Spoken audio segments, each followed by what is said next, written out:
Welcome to the Self-Care Therapy Podcast. I am Joshua Carl Sanchez, And I'm Giselle Maris Perez. and today we're here to talk about students and how much hustle culture has affected how we view academic success. In our podcast entitled, No One Wins and I Didn't Sleep Because I Worked So Hard medal. How you can clock out of hustle culture. But before we delve into that, you might notice na may space dito sa pagitan namin ni Crizel. Yeah. Isn't that right, Crizel? Yeah. So, etong space na to ay if-fill in none other than our friend and our fellow political science student na talagang nag-work hard din naman talaga at talagang Yeah. ini-ensure niya na every minute of her day is filled in with tasks. So, ready na tayo introduce ang ating guest. We have... Ayan, so hi Haley, how are you today? I'm okay. Hello, guys. So thank you so much na pinaunlokan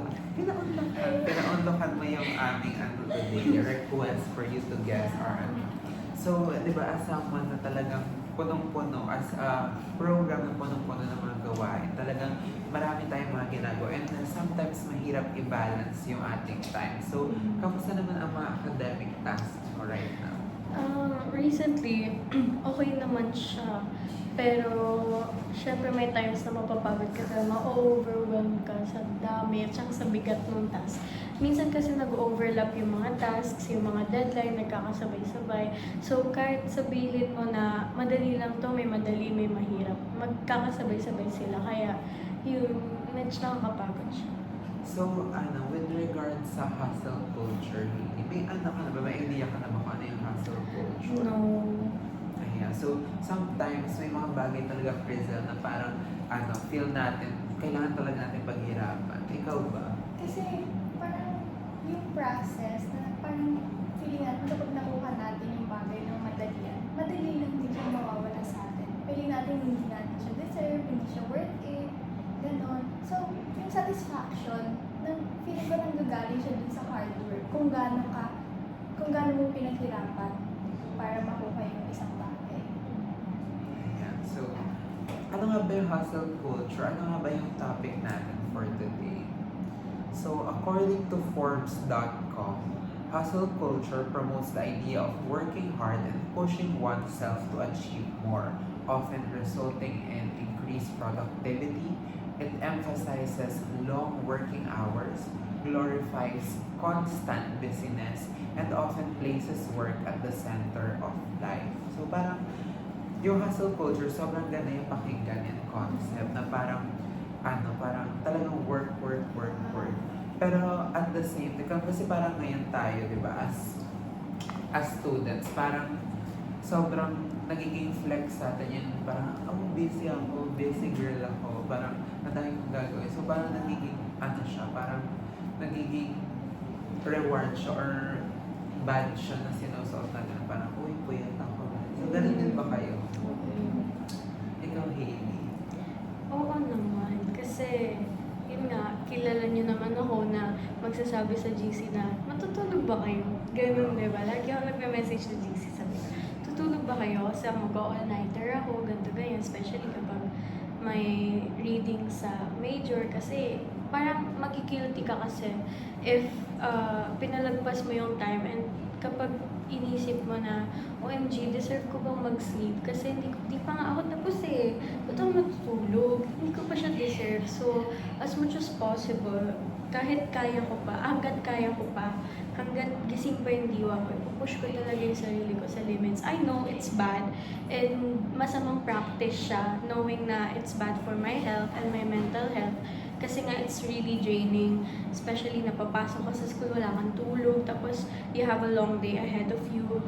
Siyempre, ayun, you get the feeling na, hala, tama ba itong ginagawa ko? Nag-healthy pa ba siya? So, yun yung hustle ko sa everyday struggles as political science student, siguro. Ikaw, Frizzle. As an ABS student na kalaki or TBSF, paano nagiging sa yung business? Na parang feel mo ba na reward mo yung sarili mo through that? Parang, kasi at first, kunwari, syempre, pag pumasok ko sa mga orgs for credentials lang talaga siya. Like, to be honest, for credentials lang. Kung yung may malalagay lang talaga ako sa resume, tsaka sa curriculum vitae ko. Pero, as time goes by, habang nandun ako, habang na-experience ko na, habang nagtatrabaho na ako, tapos sinasabayan pa siya ng ACADS, and syempre may personal life ka pa, may social life ka pa. Parang nagsasabay-sabay siya. So parang yung workloads ng ORACS, din yung workloads ng ACADS, parang pag bumagsak siya sa'yo, sobrang bigat na parang hindi mo na alam kung anong uunahin mo. So parang kapag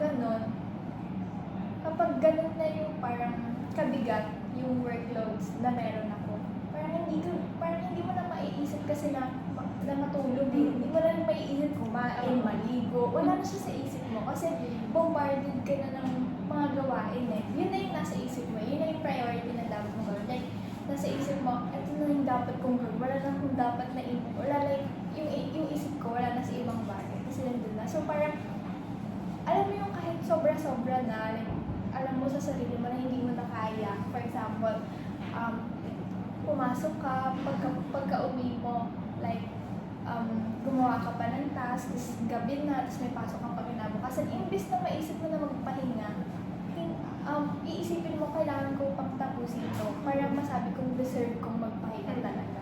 Kasi, parang, para sa akin, minsan, may times na ma-feel ko lang naka-deserve ko ng pahinga kapag masakit na yung ulo ko talaga. Pag nararamdaman ko na siya physically. Pero kapag feeling ko nag-i-inarte lang ako, gano'n, na parang kaya ko pa naman, gano'n. Kasi gano'n, di ba? Parang tayong students are like, parang sinasabi natin na hindi kaya ko pa ito, nag-i-inarte lang ako. Kaya ko pa to, hanggang dito. Tapos pag nagdang pa na, kaya ko pa to, kaya ko pa. Hanggang sa ma-burnout naman tayo. Yun. Ako naman, feel ko, siguro ako yung opposite end ng spectrum pagdating sa hustle culture. Kasi, siguro before, kasi dati parang sobrang deep into ACADS ako. Pero nung dumating yung point na parang sabi ko, kailangan kong i-prioritize yung health ko. Kasi, paulit-ulit din naman sinasabi sa akin ng parents ko na hindi mo magagawa lahat ng mga dapat mong gawin kung hindi ka okay or may sakit ka. So, parang doon ko na-develop yung mindset na dapat unahin mo pa rin yung sarili mo or unahin mo yung well-being mo rather than ACADS. Parang you have to find balance. Like, halimbawa kagabi, kasi di ba nasa labas na tayo, lumabas tayo. So, tapos pag uwi pa, isa ng mga quiz, gano'n. So, parang kailangan kong mamili kung magpapahinga ba ako sa pagod na yung katawan ko or mag-aaral. So, ako, nakahanap ako ng balance na pagka-uwi ko is naligo muna ako, nagpahinga na konti, and then nagbasa para at hindi yung parang ipupush ko yung sarili ko para lang masabi na nag-aaral ako. Tapos, pero, pagod ka. So, at least, kahit pa paano is, nabigyan ko yung sarili ko ng time to prepare para sa pag-aaral ko. Para hindi ako mag-aaral ng pagod. So, parang, siguro yun yung natutunan ko throughout the years. Kasi, feel ko as students, sobrang bigat ng academic pressure sa atin, especially na ang bigat ng workloads natin.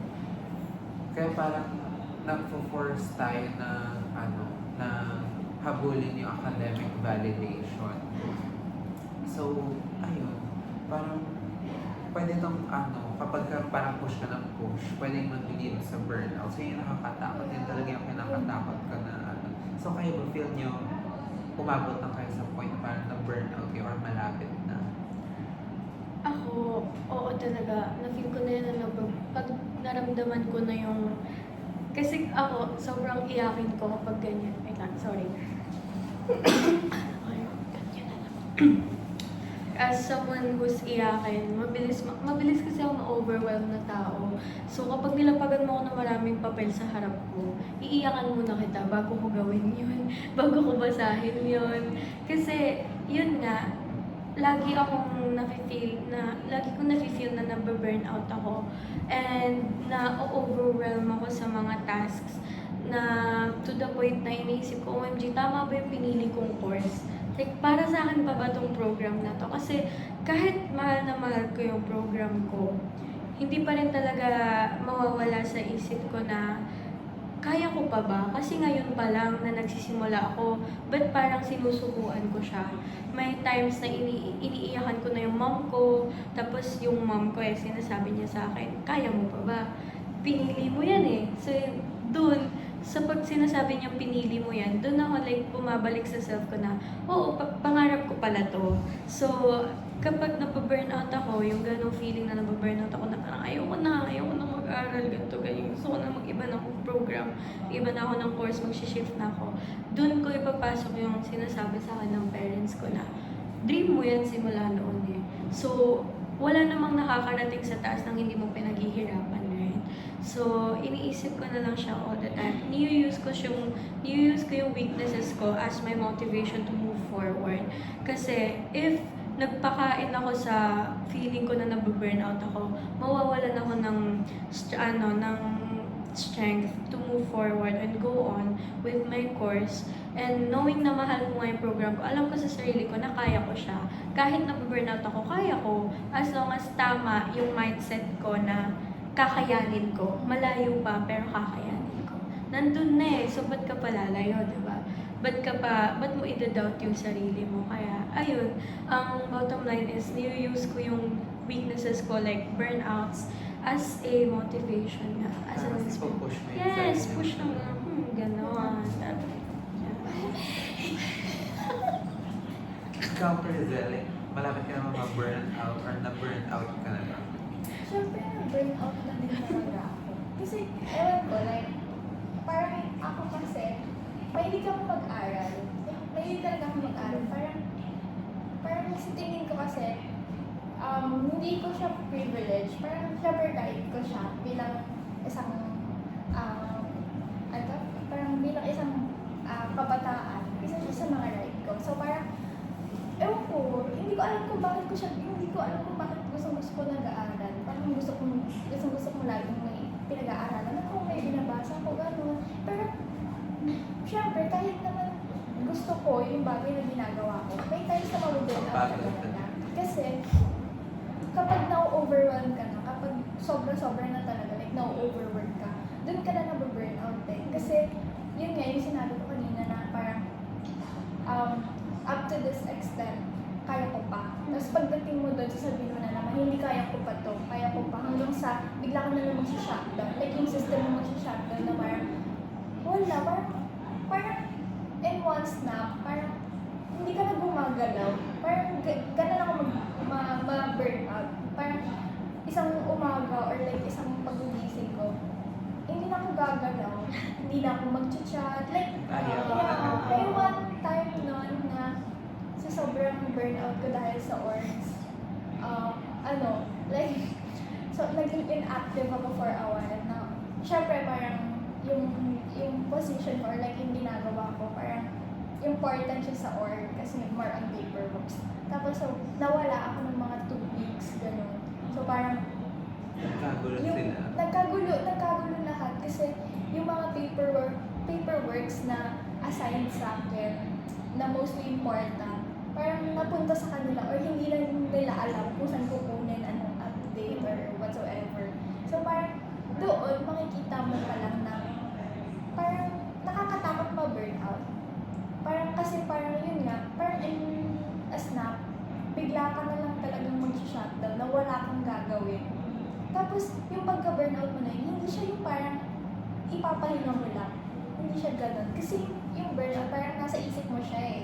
Parang yung mental health mo na yung bumigay, ganun. Kasi di ba kapag physical pain or like kapag napagod yung katawan mo, pinapahinga mo lang talaga. Tapos na, yan, okay na yan. Pero yung pag sa mental health mo na, pag na-burnout ka or pag napagod siya, hindi siya rest lang. So parang, yun nga, it's important na mabalance. Know when to rest. Dapat alam mo kung hanggang saan ka lang. Yung limit lang ng kaya mo. Kasi hindi mo kayang gawin lahat. Yun nga, parang hindi mo kayang gawin lahat. Hindi mo kayang gawin lahat sa isang parang time frame lang. Ganun. So parang, know your priorities. I-balance mo. Alam mo kung ano yung dapat mauna dun sa mga kailangan mong gawin. Oo, lahat sila importante. Pero, alamin mo, sino doon yung mga mas importante na kailangan ng immediate Mas attention mo. urgent. Yeah, yun. So ako, share ko sa inyo kung gaano kalakas yung, or gaano kalaki yung impact ng burnout. Like, kaya niyang i-change yung future mo. So ako actually, dapat STEM girly ako ngayon. Ang pangarap ko talaga is mag-doctor. So dati sobrang galing ko talaga sa science, sa math. Parang yun talaga, like, yun yung, yun yung reputation ko sa school na year na ako yung lagi lumalaban sa science quiz bee, ako yung pagka may mga ganito, ako, kahit sa history, ako yung, kahit sa history, ako yung nilalaban nila sa history. Eh di, ayun, okay lang yun. Ako yung nilalaban nila sa history, so parang, sobrang, yun yung naging reputation ko to the point na parang na-pressure ako. Like, ako yung nagre-review talaga ako, like, to the point na hindi ako ma-attend ng classes. Parang huwag mo na i-stop.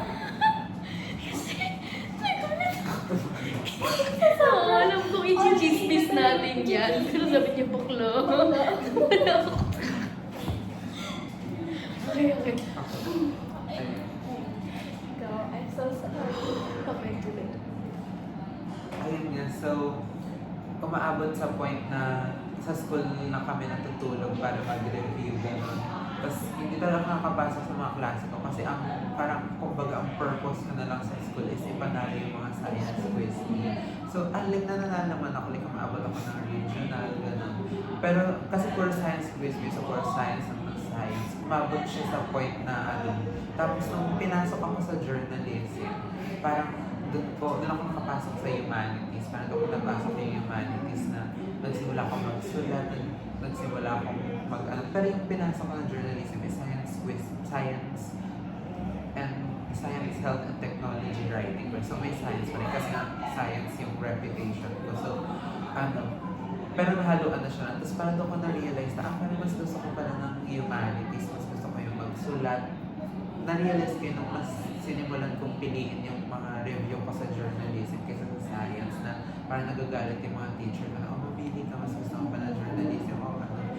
Tapos parang gusto kong piliin na yung journalism, pwede ako makapili kasi wala silang ibang ilalaban sa science. So sabi ko, tinatanong ako dati kasi bago pa yung K-12, yung may grade 11, tinatanong ko, anong STEM ko po? Di ba kasi pag-graduate ako, sabi ko STEM, sabi ko STEM yung kukunin ko. Parang hindi na siya pinag-alisipan pa para sa akin kasi parang na-impose na sa akin yung gano'n. Tapos, habang nagtatagal sa junior high school, parang na-realize ko na na-burnout pala ako. Like, hindi ko alam na burnout yung tawag doon, pero na-realize na burnout pala ako sa science. Tapos, like, tinigilan ko yung science, parang nilayuan ko siya for a while. Tapos, mas pinurso ko yung journalism hanggang sa na-realize ko na gusto ko pala maging lawyer, ganyan. Tapos, ayun, parang pagpasok ko ng grade 11 ito, nagulat ako kasi parang pinili ko yung blues. Parang nag-change doon yung ano ko. So parang para sa inyo, siguro don't view burnout. Pagka nasa situation na kayo ng burnout, don't view burnout as something na entirely negative. Maybe yun yung way ng utak niyo or ng katawan niyo na nagsasabi na baka hindi ka talaga para dito or baka hindi ito yung passion mo. Kasi pagka nakita mo na yung passion mo, kahit nakakapagod siya physically, parang hindi mapapagod yung puso mo na piliin siya. Tingnan ba tayo po? Kasi kahit ang dami namin readings, ang dami namin babasahin, hindi siya, kumbaga hindi namamatay yung puso na yun. Parang nandun pa rin yung fire to keep on going. Hindi kagaya ng as someone. Pero at the same time, bata pa rin naman ako. So parang understandable naman. Pero yun nga, parang siguro hindi ko talaga yun yung passion ko kasi namatay yung fire sa puso ko para mag-continue na i-pursue yung STEM path. So parang sometimes it's a way for you, yung sabi na rejection is redirection. So if you just don't beat up yourself kung na-burnout kayo na parang hindi siya representation ng worth niyo, maybe mas mag-shine kayo sa ibang path. So kaya ano bang thoughts niyo dun sa ganong mindset na maybe burnout is something positive pala? Yun nga, tulad ng sabi ko kanina, i-use ko siya for me to strive forward. Kasi, minsan, view ko siya as negative kasi of course mapapagod ka, di ba? Sasabihin sa'yo ng utak mo, ano ba? Nakakapagod yung ginagawa mo. Siyempre, ma-review mo yung burnout as negative. But at the same time, you have to look at things kasi, over the horizon. You have to think over the horizon. You have to look at things over the horizon. Meaning, wait lang po. Ayun na po. Meaning, hindi naman lahat ng negative is completely negative. Tulad nga niyang burnout. Ayun na nga, wait lang, paano ko ba siya sasabihin? Mas gusto ko kasi na isipin na hindi ko dapat ilalock yung sarili ko sa ganitong situation. Knowing na iisipin ko kasi kapag nagstay ako sa ganong situation, syempre iisipin ng utak ko, ng heart ko na, hala, ginigive upan mo, pangarap mo. Hindi ka gaganon. Hindi mo siya pwedeng give upan that easily just because nababurnout ka. Kaya, I always use these negative things happening to me as something positive kasi it always redirects me into another path na, okay lang na mangyari sa akin to kasi I know something better would happen and it's for the betterment of my future and mas nakikita ko siya as positive kasi yun nga, nare-redirect niya ako sa bagong path, bagong experience, bagong lessons, diba? Mas marami ka, actually, yun na nga, another thing is, may nakukuha ka kasing lesson sa pagiging burnout mo na at least para hindi ka na ma-feel burnout, iiwasan mo ng mga ganitong habits, hindi ka na magsistay sa ganong situation. Instead, ipupush mo, may drive ka na sa sarili mo na mag-forward ka na eh. Kasi alam mo na yung mga hindi mo na dapat gawin na nakaka-affect pala sa'yo negatively. So, ayun, yun lang naman siya for me. Ikaw? Kasi parang feel ko, siguro, ayoko lang sabihin na iwasan natin burnout. Pero as much as possible, iwasan talaga natin siya. Kasi di ba, hindi rin naman maganda na parang pinupush mo yung sarili mo na parang ewan ko, kasi siguro feel ko, yung ibang tao parang hinahabol talaga nila yung thrill na parang lagi may ginagawa, laging on the go. Ayun. So parang, minsan, hindi rin okay yung parang, siguro ako minsan, so masasabi ko na ginagamit ko yung business as a distraction. Diba? Ikaw ba, na-try mo naman gamitin yun? Like all the time, ganun yung ginagawa ko. Kasi parang, ako yung taong, parang, I'm a girl who thinks a lot. Parang pag mag-isa lang ako, wala akong ginagawa, or like matutulala lang ako na, like, imaginative kasi ako. Tapos lahat ng kung ano-ano ng bagay yung maiisip ko, like, yun yung parang, so parang, most of the time, or like, sige sabihin natin na palagi talaga, ginagamit ko siya, yung productivity, yung business, as an excuse para hindi ako maiwan sa sarili kong thoughts. Ganun. Kasi nalulunod ako eh. Parang yun yung tendency ko, like, yung tendency ng ugali ko, or like, ng buong personality ko. Like, yun yung dynamic ko, ng utak ko. Gano'n. So, parang, okay siya, kasi parang, hindi niya ako yung pagka-busy ko, or like, pag nagbababad ako sa mga bagay na kinabibisihan ko, kahit nakakapagod siya, parang, pinaprevent niya ako, or like, parang hindi ako nalulunod sa sarili ko. Kasi kapag nalulunod ako sa sarili ko, like, iba na yung nagagawa ko. Parang iba na yung, parang nag-iiba na lahat ng parang pananaw ko sa kung saan-saan. So parang, kaso nga lang, kahit na gano'n, parang maling way siya. It's not a good way kung paano mo i-handle yung parang, kung paano mo lang ipaprevent yung sarili mo na parang, yun nga, parang, overthink. yeah, mag-overthink or like, malun sa sariling thoughts mo. So, ayun. So, paano nga ba natin i-shift yung sarili natin from craving or from chasing yung mga ganong thrill or yung mga ganong high as a distraction. Parang masabi lang natin na busy tayo para hindi natin i-face yung mga problems natin. So, first and foremost, ako kasi personally, pagka umaabot din ako sa mga ganong point, like halimbawa kagabi, parang yung thoughts ko, parang buti nga nahuli ko siya agad, nahuli ko siya na hindi ito yung thoughts ko kasi parang napapansin ko yung sarili ko na mas madali akong mainis, gano'n. Kasi pagod nga ako kahapon, tapos iniisip ko pa na magre-review, parang na-regular, hindi ito yung iniisip ko, hindi thoughts ko, pagod lang ako. Yun yung siguro yun yung advice ko sa inyo, sa mga nakikinig na i-recognize nyo agad yung sarili nyo kapag may iniisip kayo na bagay na alam nyo sa sarili nyo, hindi kayo ganun usually. Isipin nyo na this is not my thoughts, ito lang yung situation ko right now. Like, na-apektuhan ako ng situation ko. Nadadala ka lang sa emotion. Nadadala ka lang. The earlier na ma-recognize mo yung gano'n is mas madali mo siyang masa-stop. So, halimbawa, ay na-recognize ko siya kagabi. So, ayun, first is recognition. Second is take action. So, nung na-recognize ko yun, naligo na ako. Kasi para sa akin, yung nagsa-start ng reset ko is yung pagligo. Kasi parang feel mo is ma-wash off lahat ng pagod or like yung lagkit feeling sa sarili mo. Is after parang feel ko, okay na ako ulit, pwede na ako mag-start mag-aral. So, ayun, so recognize yung mga, parang recognize yun na, pinipili ko na maging busy kasi may iniiwasan ako ng ganito, ganyan. And then take action on that.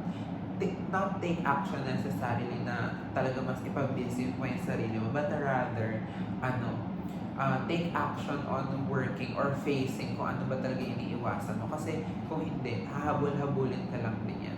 So, kayo ba, so far sa mga pag-usapan, ano sa tingin niyo yung advice niyo para mas maiwasan natin yung hustle culture, yung paghabol sa productivity? Ay, sorry. For me, guys, ang ma-advise ko lang sa inyo is always listen to your heart. Kasi kung ano man yung sinasabi ng mind nyo, for me kasi, mas pinipili ko pakinggan kung ano yung sinasabi ng heart ko. Kasi feelings ko yan eh. So kapag sinabi niya na, find time to rest, magpapahinga ka talaga. Kahit sabi mo, yun na nga, may hustle na, oh my God, kailangan kong tapusin to, hindi ako matutulog. May part pa rin sa akin na papakinggan kay sarili ko. Kasi kapag hindi ko siya napakinggan, Sisigaw siya. hindi daw Para wala na siyang magalit sa'yo. Oo. Kasi may effects yan eh. May magiging bad effects siya, especially for your health, especially mental health. Kasi paano ka makakapag-function ng maayos kapag hindi mo kayang pakinggan yung kailangan mo as an individual na tao lang din naman tayo, lahat naman tao, deserve natin magpahinga. Kaya kayo, wag kayong mafe-feel guilty na nagpapahinga kayo instead of doing something na ikakapagod nyo palagi. Always remember na hindi masama magpahinga. Kasi, syempre, deserve nyo din magpahinga. Okay? Deserve nyo din magpahinga. Kahit sabihin nyo marami pa kayong gagawin, okay lang yan as long as nakapagpahinga ka. Okay. And yung sa hustle culture, siguro, iwasan natin yung bad habits na alam nyo makaka-affect sa mental health nyo and sa emotional self nyo. Kasi hindi kayo makakapag-function ng maayos kapag wala kayo sa tamang state of mind.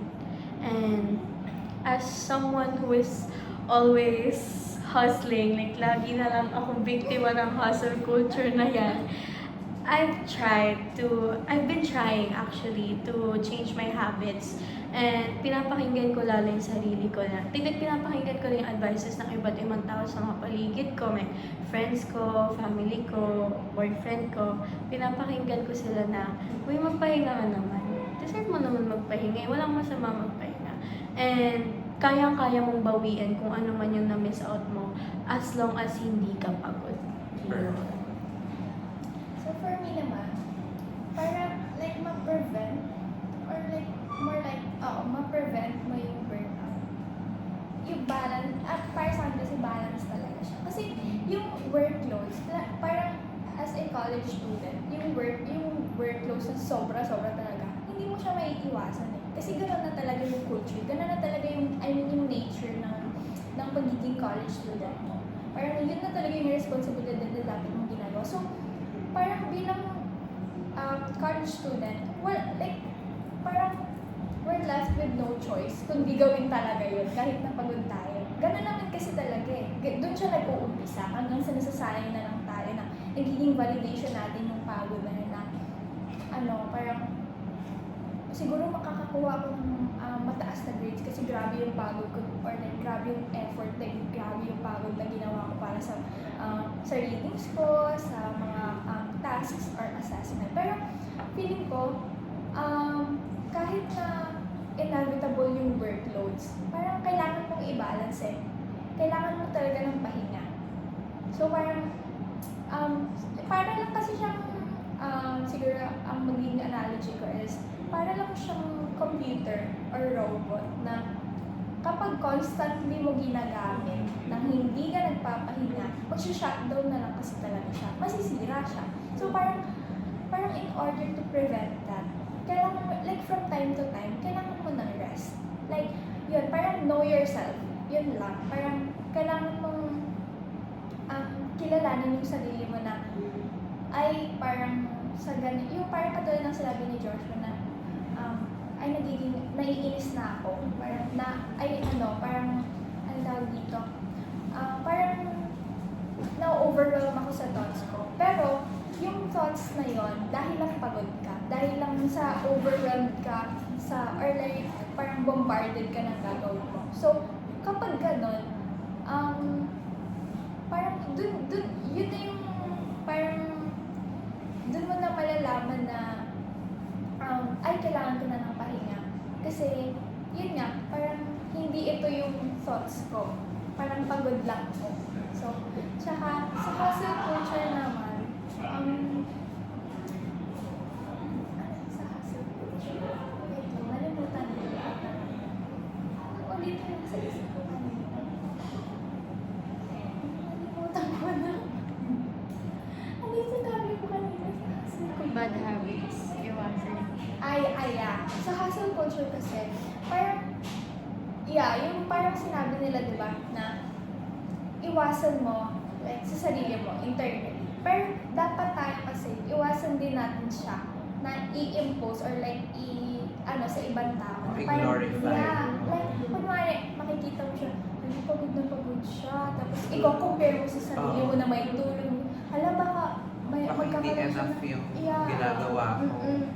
So parang, or like kapag nakikita natin yung isang tao na mukhang pagod or like pagod talaga, ganun, walang tulog, parang sabihin natin na mas Better student. mas better student sila kaysa sa akin kasi parang inuuna ko yung rest ko, Family. yung hayahay, yung relax, yung chill. Pero in reality kasi, or like yung pinaka bottom point nun is wala namang mali kung magpapahinga ka. Parang wala ka namang hinahabol. Yeah. Ganun. Like, hindi ka hinahabol ng gawain mo. Parang mag-rest ka, nandyan pa rin sila. Nandyan Parang, lang yan. hindi sila matatapos. Hindi tatakbo. Hindi mo ginagawa, pero hindi sila tatakbo sa'yo. Parang, kung mag-rest ka man ngayon, okay, naka-rest ka na, balikan mo, tsaka mo tapusin. Kapag Mas magiging napagod ka, effective ka. At saka at least, kalmado yung utak mo, di ba? At least, rational yung pag-iisip Mas mo. maganda yung magiging outputs mo. Yeah. Kesa naman na-clouded yung isip mo, na stress ka, ang daming pang gagawin, ito ganyan, tapos ganyan. At Para least kapag magiging- nagpahinga ka, organized na yung utak mo. Like, set ka na sa gagawin mo, may enough rest ka, okay na yun. Promise. So- Hindi mo kailangan i-pressure yung sarili mo kasi hindi ka pa tapos sa ganito, sa ganyan. As long as tinry mo naman natapusin pero napagod ka at nagpahinga ka, okay lang yun. Okay. So, tsaka, add ko lang rin na parang, yung hustle culture, like yung pagka-hustle natin sa mga gawain, i-prevent natin siya sa sarili natin. And also, i-prevent natin siya na i-project sa ibang tao. Ganun kasi, parang, for example, ako, hindi naman ako, like, ma-hustle na, or like, hindi ako, like, parang, kailangan pagod na pagod ako para masabi kong deserve ko ng rest. Siguro, like, for example, ganun akong tao. Pero dahil sa pinoproject ng ibang tao na dapat pagod na pagod ka para ganyan kasi ganun yung environment mo, ganun yung surroundings mo. So, ikaw naaapektuhan ka. So, yung environment natin, kailangan maiwasan din yun. Hindi lang, so parang yung hustle culture kasi hindi lang siya internally. Kailangan din natin siyang i-prevent na i-impose or i-project sa ibang tao. So, gusto ko lang din i-emphasize na you don't need to be tired to be a good student talaga. Kasi parang, syempre sa classroom natin, parang nanonormalize na, uy, wala akong tulog, wala akong ganyan. Like, pagod na ako, ganyan. Like, as much as normalized na siya, hindi siya healthy talaga. Kasi bakit, iisa lang naman tayo ng 24 hours lang yung oras natin sa isang araw. Bakit may mga taong nakakapagpahinga at at the end of the day, no matter how cliche yung time management is, parang yun talaga yung yun talaga yung end all be all ng Kasi dun sa 24 hours na yun, gano'n kadami yung time natin na nagsuspend tayo magreklamo rather than doing the thing, di ba?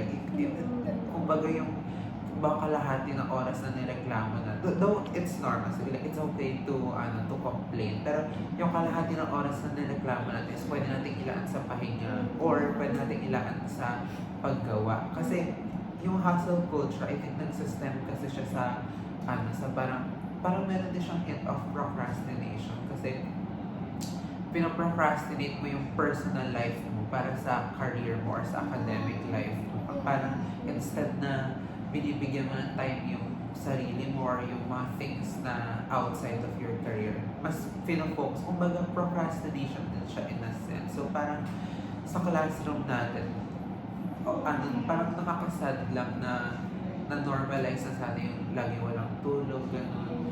When, in fact, hindi siya healthy kasi lalo yung mga hindi kumakain. I think you could have eaten. Like, despite na you could have eaten, you could have slept well nang nakapag-aral ka. And, hindi sign ng pagiging bad student yung, ewan ko, parang hindi sign ng yung kompleto yung tulog mo, yung kain mo. Kasi, usually yung pa yung nagiging sign na, parang hindi, in our current generation, or at least sa napapansin ko, parang mas nabibigyang emphasis pa yung kulang sa tulog kaysa sa, uy, parang wala na kasi, uy, nakatulog ako. Parang hindi ko yung maririnig. Uy, nakatulog ako. Ang sarap ng tulog ko. Wala nang ganun. Parang pag sinabi mo, uy, sarap ng tulog, parang nakakahiya pa. Nakakagulat pa yun. Parang i-judge pa, ay, tulog ka pa. Parang, Buti ko Wala pa ka siguro siguro parang magawa. Parang ganun agad yung impression ng ibang tao. when in fact that's healthy. Pero iba rin naman yung natulog ka, tapos wala kang ginawa talaga. Ay, oo, iba na yun. So, Iba yun na talaga yun na yun. balance talaga. Time yung management. Kailangan. Balance. Pero yun ang parang, di ba, parang mas nag-glorify pa yung, uy, wala akong tulog. Kasi uy, nakatulog ako. Uy, complete yung tulog ko. Parang hindi ka ipe-praise doon. Yeah. Diba? Hindi ka ipe-praise na complete yung tulog mo na, uy, nakakakain ako ng 3 times isa. Parang para sa atin weird din. And that's sad, I think, to a degree na kailangan natin i-shift. So, ngayon ano yung mga key takeaways niya? And yung tanong ko para sa inyo is, what's one thing you can stop doing this week to reclaim your self-care time? So, ako muna. Siguro, ang isa stop kong gawin this week is mag-aral past 10 p.m. Yung isa stop ko. Parang pagsapit ng 10 p.m. dapat bedtime na. Ay, so mahirap siya. Actually, tinry ko na siya. Mahirap siya. Lalo na, uuwi ka ng uuwi tayo ba 6, 7, gano'n. Di ba, parang ang hirap niya. Pero, unhealthy talaga siya. Pero, uuwi tayo 6 o kakain ka pa, maliligo ka pa. So, usually, makapag-aral ka talaga mga 9, 10. Pero yung itatry ko, kasi hindi naman heavy. Kahit for a week, itatry ko siya. Hindi naman heavy din na yung workload na. Itatry ko kung possible nga ba siya na baka kaya tayo nag-hustle culture kasi yung education system natin is hindi na pala talaga okay. Ikaw, what's one thing you can stop doing to reclaim your self-care time? Siguro... Wala siyang mag-give up. Hindi. Madami akong mag-give up actually. Isa yun sa tinatry ko kasi hindi maging easily distracted. Lalo na kapag may pinagpo-focusan ako, kunwari ACADS. Kasi minsan, hapon talaga ako nagsastart kunwari sa readings. Mabilis kasi ako ma-distract. Konting notif lang dyan, magti-tiktok na ako mamaya. Kaya, ayun. This week siguro, tatry ko muna hindi mag-afford ng distractions. Like, mag-aalat ako ng time na may gagawin ako ganito, na maglalabas ako, bibili ako merienda, gantong oras, tatapusin ko muna to. Time management talaga. Like, gusto ko lang matuto ako mag-balance. Kasi kapag hindi ako nakapag-balance ng maayos, magugulo-gulo yung utak ko to the point na hindi ko na alam kung anong uunahin ko. Kaya, yun nga, isa kasi siya sa bad habits ko, yung mabilis ako ma-distract. Kaya, unting notif lang, unting mention lang sa GC, wala na, nandun na ako maya-maya. Tapos ayun, imbis na may ginagawa ako, nandun ako sa distraction ko. Kaya, as much as possible, tinatry ko siyang iwasan talagang, ilalayo ko lahat ng distraction sa akin. Focus. Yun lang. Focus and then peace of mind, that's it. Yun. Ikaw, Crystal. Sa akin naman, habang nagsasalita sila, inisip ko yung buong magiging week ko. Busy po talaga siya. Wala po talaga akong choice. Pero siguro, hindi ko isi-stop yung parang ipopause ko yung mga gawain ko, yung mga workloads. Hindi ko sila ipopause kasi wala pa akong choice. Oo. Guys, wala pa tayong choice. Gets. Kailangan po talaga natin siyang gawin. Parang, siguro ang isi-stop ko, or like, ang ita-try kong gawin is, kasi ano ako night owl. So, gabi talaga ako nag-aaral. Gabi din nag-function yung utak ko. Hindi ko talaga kaya nang like, gigising ako ng umaga, mag-aaral ako hanggang hapon. Hindi ko siya kaya. Tutulugan ko siya. Kasi ganun yung parang, yung ganun Body yung clock mo nakasanayan din, ng no? body clock ko. Tapos ganun, parang sa gabi din kasi diba, tahimik na, wala na kung ano-ano, etc. Na parang maingay, tatawagin ka, ganyan. So, parang ngayon, ito try ko na ayusin yung body clock ko kasi yun talaga yung problema ko. Kahit like, simula unang-unang hanggang ngayon na parang pumapasok talaga ako, like every pasok natin na, every schedule ng pasok natin, pumapasok talaga kung walang tulog, like zero sleep. Kasi parang magigising ako tanghali or hapon. Tapos, hindi siya, like, parang napapagod ako or like, wala akong tulog kasi sobrang dami kong ginagawa. Hindi ganon. Parang, nagsistart lang talaga kasi ako ng late. So, parang nako-compromise yung rest ko. Nako-compromise talaga siya. Nako-compromise yung rest and sleep ko. So, pumapasok akong walang tulog. Ganon. So, parang ngayon, ito-try ko na kahit na hindi sobrang aga, i-adjust mo medyo lang siya. agahan. Oo. Ganon. Para man lang Masanay din yung katawan mo na, ay, may nagbabago. Mm-mm. At least masasanay ka na overtime. yun lang. Siguro ang ano ko kasi, ang magsasuggest ko na i-dagdag mo sa busy week mo, Rizal, is find time to do something for yourself. Yeah. Kahit about 30 minutes. Hindi yung phone, like yung something outside pa na parang para sa'yo lang na hindi Self-care. makukuha para sa'yo. Self-care. Ayan. So with that, gusto namin iwan sa inyo ang quote na ito. You don't need to be exhausted to prove your worth. So ayun, we hope na meron kayong natutunan today. Ang sana is today, yung advice ko kay Crizel is hindi lang para sa kanya. So find time, maybe today, to find something na pwede mo gawin na para sa'yo lang and hindi para sa ibang tao. So yun lang. Bye-bye! Bye!